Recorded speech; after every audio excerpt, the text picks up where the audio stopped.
అలానే మిస్ చేసావు. మూల ఖాతాలో హవాలా ఏంటి అనుకుంటున్నారా? అద్దెకు అకౌంట్లను తీసేసుకుంటున్నారు.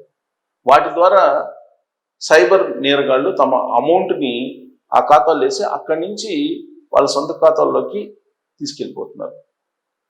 అద్దెకు తీసుకుంటున్నటువంటి ఖాతాలు ఆంధ్రప్రదేశ్ నుంచి తెలంగాణ వరకు ఇస్తున్నారు. ఎవరు ఇస్తున్నారు అని అంటే, కొంతమంది అద్దెకు తీసుకుంటున్నారు. దానికి సంబంధించినటువంటి అమౌంట్ చెన్నై కేంద్రంగా చేసుకొని కొంతమంది బ్రోకర్లు, హవాలా చేసేటువంటి వాళ్ళు, సైబర్ నేరగాళ్లకు సహకరించేటువంటి వాళ్ళు ఇస్తున్నారు. ఇది తాజాగా విచారణలో బయటపడింది. ఆధార్ కార్డు ఇస్తే సిమ్ ఇస్తారు. ఆ సిమ్ ఇచ్చిన తర్వాత ఆ సిమ్ని తీసుకుంటున్నారు.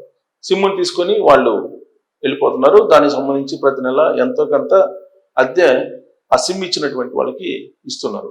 ఆ సిమ్ను బేస్ చేసుకుని బ్యాంక్ ఖాతాలు ఓపెన్ చేస్తున్నారు. ఆ ఓపెన్ చేసినటువంటి ఖాతాలకి సైబర్ నేరగాళ్ళు వేసేటువంటి అమౌంట్ పడుతూ ఉంది.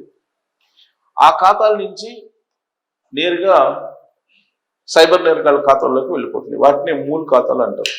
వేరే దేశంలో ఎక్కడో ఉంటారు సైబర్ నేరగాళ్ళు. వాళ్ళకి కొంతమంది సహకరిస్తున్నారు. డిజిటల్ ప్రమోషన్స్ అనే ఒక ఆఫీసులు పెట్టుకొని ఆ డిజిటల్ ప్రమోషన్స్ పేరుతోటి ఇప్పుడు ఇలాంటి దందాలకు ఒడిగడుతూ ఉన్నారు.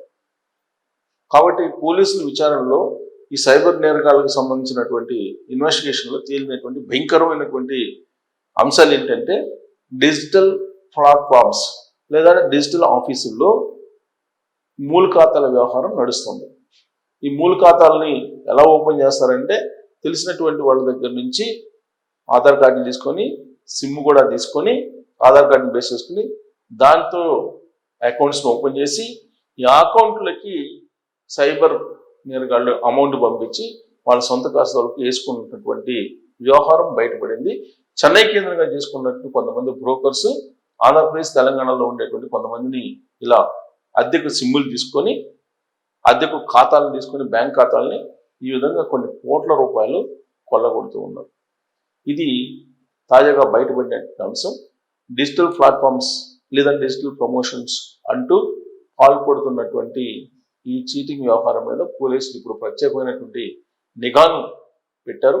ఇప్పుడే ఈ అద్దెకు ఖాతాలు, బ్యాంక్ ఖాతాలు అనేటువంటి కాన్సెప్ట్ ఇప్పుడు పోలీసులు బయట పెట్టారు.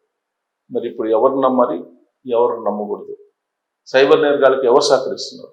ఎక్కడో ఏదో దేశంలో, ఉగాండా లాంటి దేశంలో ఉండేటువంటి సైబర్ నేరగాళ్ళు తెలుగు రాష్ట్రాల్లో ఉండేటువంటి ఖాతాలను ఖాళీ చేస్తున్నారంటే మన వాళ్ళే సహకరిస్తున్నారు. కాబట్టి మీకు ఏదైనా సమాచారం తెలిస్తే ఖచ్చితంగా పోలీసులకి ఇన్ఫార్మ్ చేయాలి. Thank you.